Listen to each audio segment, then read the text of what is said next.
Hello everyone, good morning. आप सभी को हैप्पी बसंत पंचमी।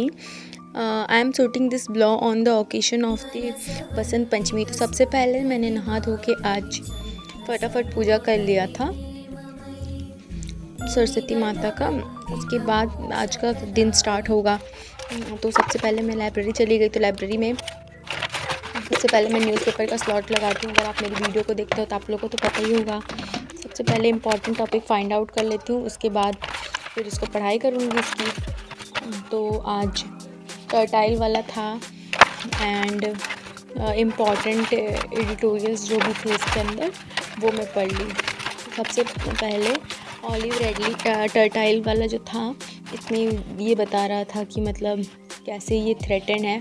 और ये टर्टाइल सबसे पहले ये वनरेबल कैटेगरी में आते हैं और शेड्यूल 1 में कवर है। IUCN के स्टेटस में शेड्यूल 1 में कवर होने का मतलब ये होता है कि उसका हंटिंग और इलीगल उसके भी जो भी सेल करना प्रोहिबिट है। उसके बाद इसको मैं कंप्लीट कर ली हूँ। और एक ये था गांधी रामराज वाला, गांधी जी के और भी इम्पोर्टेंस जो थे उसको मैं फाइंड आउट करके पढ़ ली।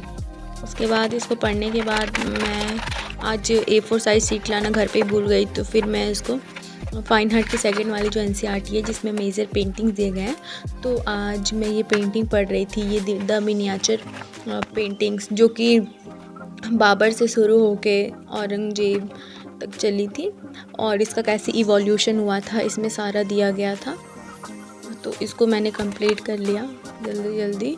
ये ज़्यादा इम्पोर्टेंट नहीं है, फिर भी थोड़ा थोड़ा इसमें ये लिख के रख सकते हैं कि कौन से मतलब पैट्रोनेज किसने दिया और कौन से पेंटिंग किसने स्टार्ट किया। तो इससे ये हो जाता है। और एक ये बानी थानी वाला था जिसमें राधा का फेस दिखा है। इसका कुछ इम्पॉर्टेंट फीचर्स होते हैं जैसे आइज़ का डेकोरेशन और आइज़ को कैसे डिज़ाइन किया गया है। तो इस हिसाब से सब करना होता है। हर एक पेंटिंग की अपनी अपनी खासियत है। उसके बाद फिर मैं करंट अफेयर करके बाहर आ गई थी लाइब्रेरी के, बिकॉज मुझे अंदर अच्छा नहीं लग रहा था। तो इसका डेली आंसर राइटिंग एक क्वेश्चन देते हैं करंट अफेयर से, तो मैं वही लिख रही थी। जो सोची फटाफट इसको कंप्लीट कर लेती हूँ। को आंसर राइटिंग में कोई भी यूट्यूब से कोई भी लेक्चर ले लो आप, उसके बाद आप न्यूज़पेपर पढ़ा करिए। उसके बाद जो भी इसमें क्वेश्चन मिलते हैं तो उससे करेंगे तो कवर हो जाएगा। और डेली आंसर राइटिंग करने से ये रहेगा कि प्रैक्टिस रहती है और हमें आंसर लिखने में डर नहीं लगता है। सबसे पहले तो मैंने आंसर राइटिंग स्टार्ट की थी तो मुझे सोच के डर लगता था कि आंसर लिखा कैसे जाता है। फिर धीरे धीरे मैंने इतने सारे आंसर लिख चुकी हूँ। ये मेरा 67 या 68 आंसर है करंट अफेयर का। अभी मैं करंट अफेयर की NCERT की और की इसी सब की राइटिंग करती हूँ, बिकॉज अभी मेरा सिलेबस थोड़ा सा बचा हुआ है। सोचती हूँ कि पूरा कंप्लीट हो जाए तो सारा करूँगी, बिकॉज अभी टाइम है एग्ज़ाम देने के लिए। तो इसी वजह से ज़्यादा जल्दबाजी नहीं करना है, जल्दी करना है।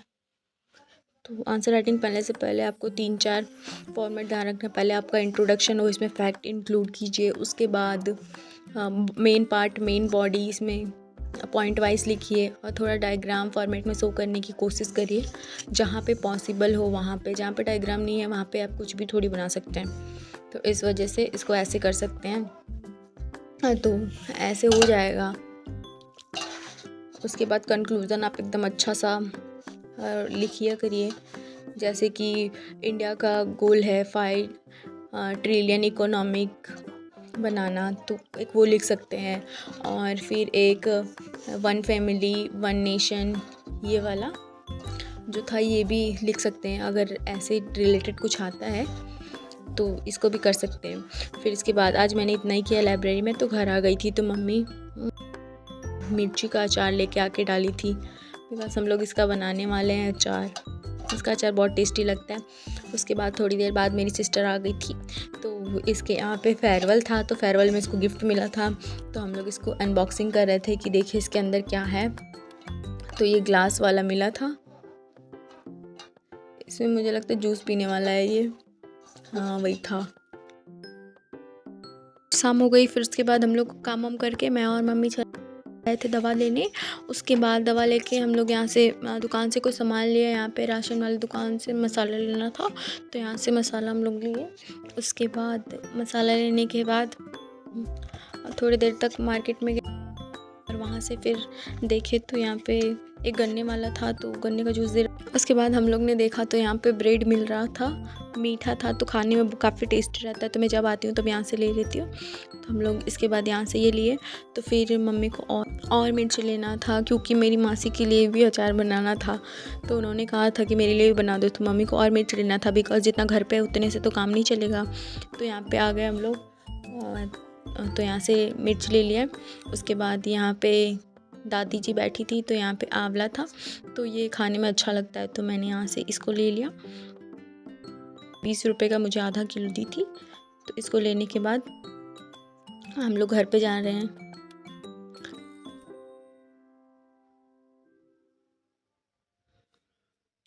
थोड़ा सा यहाँ पे देखिए तो मार्केट से जाने की तैयारी कर रहे हैं, तो यहाँ पे सब रखा हुआ था। ये कुछ मेरे यहाँ का मार्केट ऐसे ही दिखता है। अब सामान लेके हम लोग ऑटो में बैठ गए, खाली हाथ गए थे, भर के लेके आए। तो उसके बाद घर पे आके मैं खाना बनाने की तैयारी करने लगी। तो जल्दी जल्दी इसको खाना बनाने के बाद अपना पढ़ाई करेंगे। तो अब मैं रोटी फटाफट बना ली हूँ। उसके बाद अपने स्टडी टेबल पे आ गई हूँ। तो यहाँ पे मैंने एनसीईआरटी का थोड़ा सा रिवीजन किया। उसके बाद आज का व्लॉग यहीं एंड करते हैं। Bye bye, good night, thank you so much for watching.